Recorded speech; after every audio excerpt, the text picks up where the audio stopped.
नमस्कार दोस्तों, स्वागत है आपका ए टू जेड स्टोरीज अद्भुत ऑफिशियल पर। साधु संत फकीर गुरु रहबरों की सदा ही जय जयकार। संत कबीर साहब, जिन्हें कबीर दास जी, सतगुरु कबीर जी के नाम से भी जाना जाता है, विक्रमी संवत 1455 1398 ईस्वी में जेठ मई जून महीने के पूर्णिमा के दिन प्रात ब्रह्म मुहूर्त में स्वयं अपने मूल स्थान सतलोक से आए।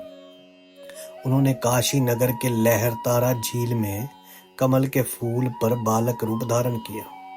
सबसे पहले नीरू और नीमा के बारे में जानना जरूरी है कि वे कौन थे, जो संत कबीर साहब जी के माता पिता कहलाए गए, जो बने इस जन्म में, जिन्होंने उनका पालन पोषण किया।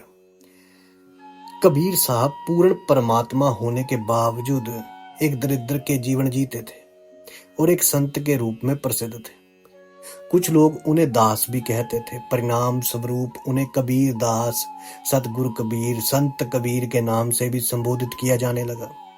वेदों में कबीर दास को कबीर देव के नाम से संबोधित किया गया है। अब नीरू नीमा कौन थे? संत कबीर के अर्जित माता पिता। नीरू और नीमा जी दोनों ही गौरी शंकर और सरस्वती नाम के ब्राह्मण थे। वे भगवान शिव जी के उपासक थे। वे निस्वार्थ भाव से भक्तों को शिव पुराण से भगवान शिव जी की महिमा सुनाया करते थे। वे किसी से पैसे नहीं लेते थे। वे इतने नेक आत्मा थे कि अगर कोई उन्हें कुछ दान देता तो वे उसमें से अपने खाने के लिए जितना होता था रख लेते थे और बाकी का भंडारा करते थे। द्वापर युग में सुपच सुदर्शन के माता पिता नीरू नीमा जी थे। उन्होंने उस समय कबीर साहब की कही बात नहीं मानी थी।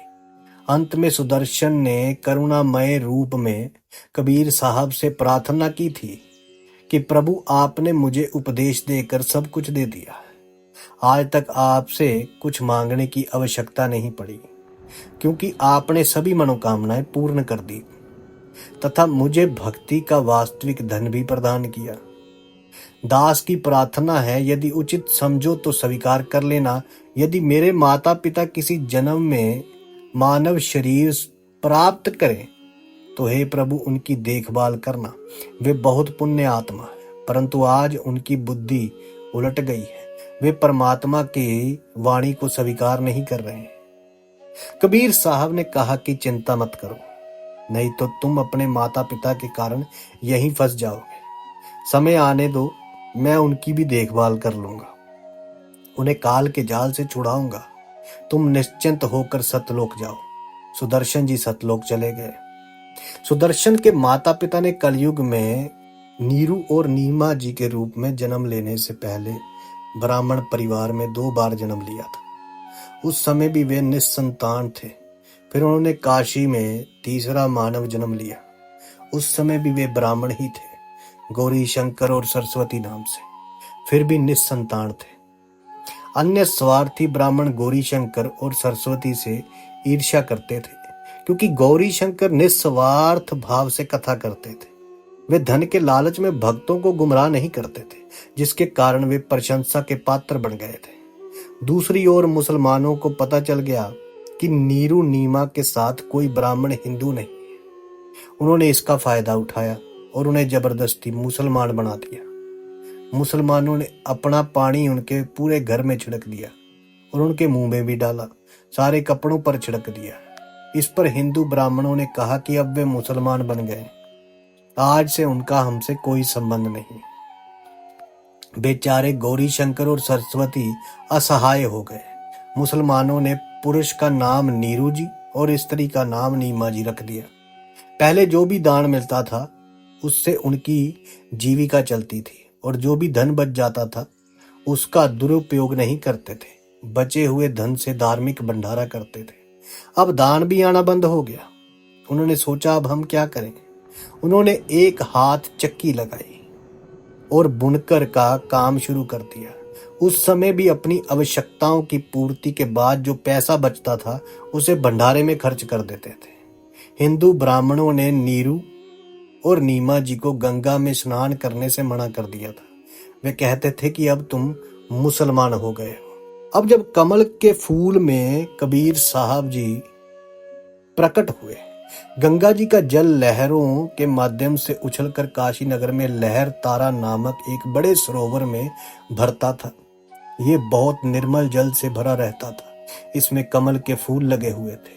1398 ईस्वी विक्रम संवत 1455 ज्येष्ठ मास की पूर्णिमा के ब्रह्म मुहूर्त में, ब्रह्म मुहूर्त सूर्य उदय से लगभग 1.5 घंटा पूर्व का होता है, परमेश्वर कबीर साहब कबीर देव अपने सतलोक ऋतु धाम से सशरीर आकर शिशु रूप धारण करके काशी नगर ही में लहर तारा सरोवर में कमल के फूल पर विराजमान हो गए।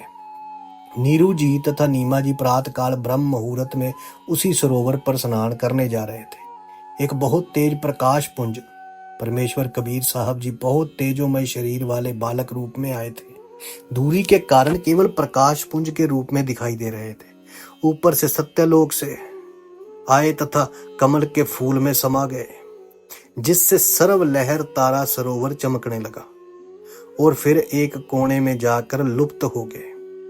ये दृश्य रामानंद जी के एक शिष्य ऋषि अष्टानंद जी भी अपनी आंखों से देख रहे थे।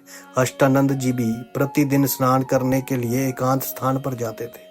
वहां बैठकर गुरुदेव द्वारा दिए गए मंत्र का जाप करते थे और प्रकृति का आनंद लेते थे। जब स्वामी अष्टानंद जी ने देखा कि इतना तेज प्रकाश कि आंखें भी चुंधिया गईं, तो ऋषि जी ने सोचा कि ये मेरी भक्ति की सिद्धि है या धोखा।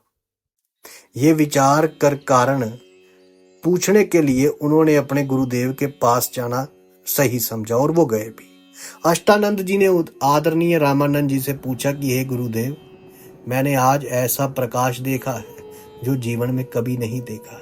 सारा वृतांत सुनाया कि आकाश से प्रकाश पुंज आ रहा था। जब मैंने देखा तो मेरी आंखें प्रकाश को सहन नहीं कर सकी, इसलिए बंद हो गई। बंद आंखों में मुझे एक बालक का रूप दिखाई दिया। जैसे सूर्य की ओर देखने पर केवल गेंद दिखाई देती है, वैसे ही बालक दिखाई देने लगा। क्या ये मेरी भक्ति की उपलब्धि थी या मेरी दृष्टि दोष था? स्वामी रामानंद जी ने उत्तर दिया कि बेटा, ऐसे लक्षण तब होते हैं जब ऊपर के लोकों से अवतार आते हैं।